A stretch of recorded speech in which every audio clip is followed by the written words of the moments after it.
हाय दोस्तों, बारिश के मौसम में हमारी कार में चूहों का आना बहुत ज़्यादा बढ़ जाता है क्योंकि उनके बिलों में पानी घुस जाता है, जिसके कारण वो एक नए घर की खोज करते हैं। और हमारी कार से अच्छा कौन सा घर होगा उनके लिए, राइट? तो दोस्तों, इसके प्रीवियस वीडियो में यानी पार्ट 1 में मैंने आपको बताया था कि चूहे हमारे गाड़ी में आके क्या क्या नुकसान कर सकते हैं और उन्होंने मेरा क्या नुकसान किया है।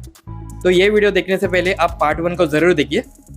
और इस वीडियो में यानी पार्ट 2 में मैं आपको बताऊंगा ढेर सारे उपाय जो मैंने चूहों के ऊपर किए हैं, जिसको आप भी कर सकते हैं। और उसमें से कौन से उपाय काम आते हैं और कौन से काम नहीं आते, ये भी मैं आपको बताऊंगा। तो दोस्तों, कृपया ध्यान दें कि ये मेरी पिछले 4 साल की रिसर्च और मेहनत है। तो आप इस वीडियो को लाइक और शेयर तो कीजिए ही, प्लस हमारे इस चैनल को सब्सक्राइब भी कीजिए और बेल आइकन को भी क्लिक कीजिए।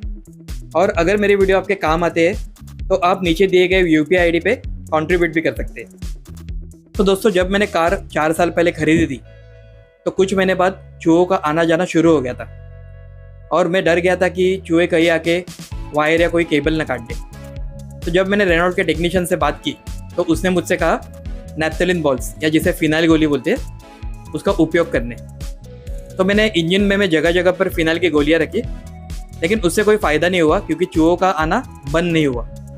उसके बाद मेरे आजू बाजू के दोस्तों ने मुझे तंबाकू का उपयोग करने बोला, और जब मैंने तंबाकू जगह जगह पर रखा इंजन में तो उससे भी कोई फ़ायदा नहीं हुआ क्योंकि चूहों का आना जाना चलता रहा। इनफैक्ट जहाँ से मैं तंबाकू खरीदने गया था उस दुकानदार ने मुझसे कहा कि उसके दुकान में भी चूहे आके तंबाकू की पुड़िया फाड़ के चले जाते हैं, यानी तंबाकू चूहों के ऊपर कोई असर नहीं करता।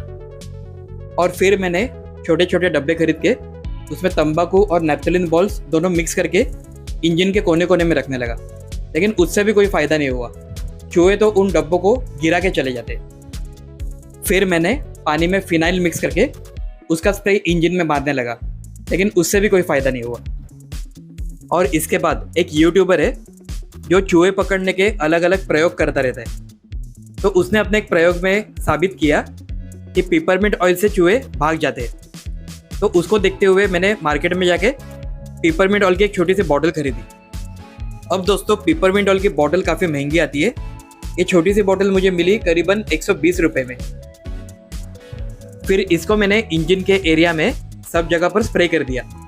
अब पिपरमिंट ऑयल काफ़ी स्ट्रांग होता है, ये मानने के बाद मेरी आंखें जलने लगी थी। और एक रात तो पिपरमिंट ऑयल मारने के बावजूद भी चूहा आराम से आके उसके ऊपर बैठा हुआ था।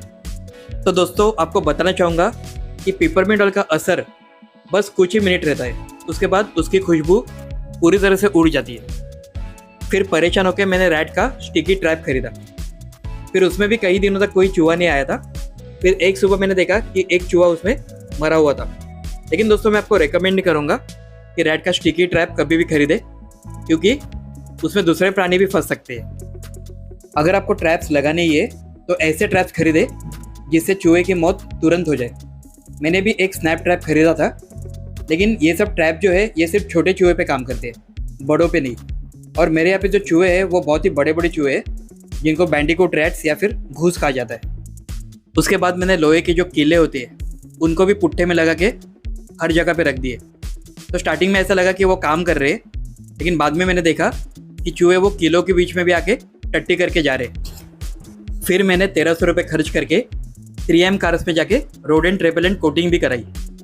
तो उससे भी स्टार्टिंग में लगा कि चूहे नहीं आ रहे, लेकिन 3-4 दिन बाद देखा कि चूहे आ रहे, वायर्स और केबल्स तो नहीं काट रहे, लेकिन गंदगी करके जा रहे। और उसका असर भी कुछ 2 या 3 महीने ही रहता है। उसके बाद कुछ लोगों ने मुझे रोडेंट रेपेलेंट स्प्रेज और अल्ट्रासोनिक डिवाइस आता है चूहे भगाने का, ये चीज़ें रेकमेंड की। तो आपको बता दो कि स्प्रे कार के इंजन में मारना काफ़ी रिस्की होता है, क्योंकि अगर उसका लिक्विड किसी सेंसर में चला गया तो इलेक्ट्रॉनिक मैल फंक्शन होकर वार्निंग लाइट आ सकती है। और ऐसा एक बार मेरे साथ हुआ है। और जो अल्ट्रासोनिक डिवाइस आता है वो काफ़ी लोग बताते हैं कि वो कभी काम ही नहीं करते और वो बहुत महंगे भी होते हैं। तो दोस्तों, उसके बाद मैंने काफ़ी सोचा कि आखिर चूहों के ऊपर क्या करना चाहिए। फिर मेरे दिमाग में आया कि हम सबके पास कार का वैक्स तो होता ही है, जिसको हम कार चमकाने के लिए उपयोग करते हैं। और वो वैक्स ऐसा होता है कि जहाँ पे भी आप लगाते हैं वहाँ पे एक कोटिंग बन जाती है। तो मैंने कार के वैक्स को ब्रश की मदद से सारे केबल्स और वायर्स पे लगाना शुरू कर दिया। तो उससे काफ़ी फ़ायदा हो गया, क्योंकि उसके बाद चूहों का वायर्स और केबल्स काटना बंद हो गया, लेकिन वैक्स का असर बस कुछ ही हफ्तों तक रहता है। और फिर मैंने सोचा कि वैक्स से भी कोई तगड़ा उपाय चाहिए, और मैंने यूज़ किया ग्रीस, जो हम बॉल बेरिंग में और कई सारे गाड़ी के पार्ट्स में उपयोग करते हैं। तो ग्रीस जब आप लगाते हैं किसी भी वायर या केबल पर, तो उसका असर काफ़ी महीनों तक रहता है, और वो तब तक नहीं निकलता जब तक उसको बहुत ज़्यादा पानी न लगे। अगर चूहे या कोई भी प्राणी ग्रीस पे चलने की कोशिश करते हैं तो वो फिसलते हैं, और अगर ग्रीस उनके मुंह में चला जाता है या फिर अगर उनके त्वचा पे लग जाता है तो उनको काफ़ी तकलीफ होती है। और ग्रीस मुझे रिकमेंड किया था रेनॉल्ट के टेक्नीशियन ने, जिसने मुझे चूहे की काटी हुई इंडिकेटर की वायर जो है वो जोड़ के दी थी। अब काफ़ी लोग को डर लगता है कि ग्रीस से इंजन में आग लग जाएगी, लेकिन ग्रीस गर्म होने पर लिक्विड बन जाता है और कभी आग नहीं पकड़ता। ग्रीस एक पेट्रोलियम प्रोडक्ट है, जैसे कि इंजन ऑयल, जो एक लुब्रिकेशन का काम करते हैं। तो दोस्तों, आप भी ये सब उपाय करके देखिए और मुझे नीचे कमेंट सेक्शन में ज़रूर बताइए। हो सकता है जो भी उपाय मेरे काम ना आए वो आपके काम आ जाए। और अगर आपको ये वीडियो पसंद आए तो इसे लाइक कीजिए, शेयर कीजिए और मेरे चैनल को सब्सक्राइब करना मत भूलिए। Till then, goodbye and you better be cool.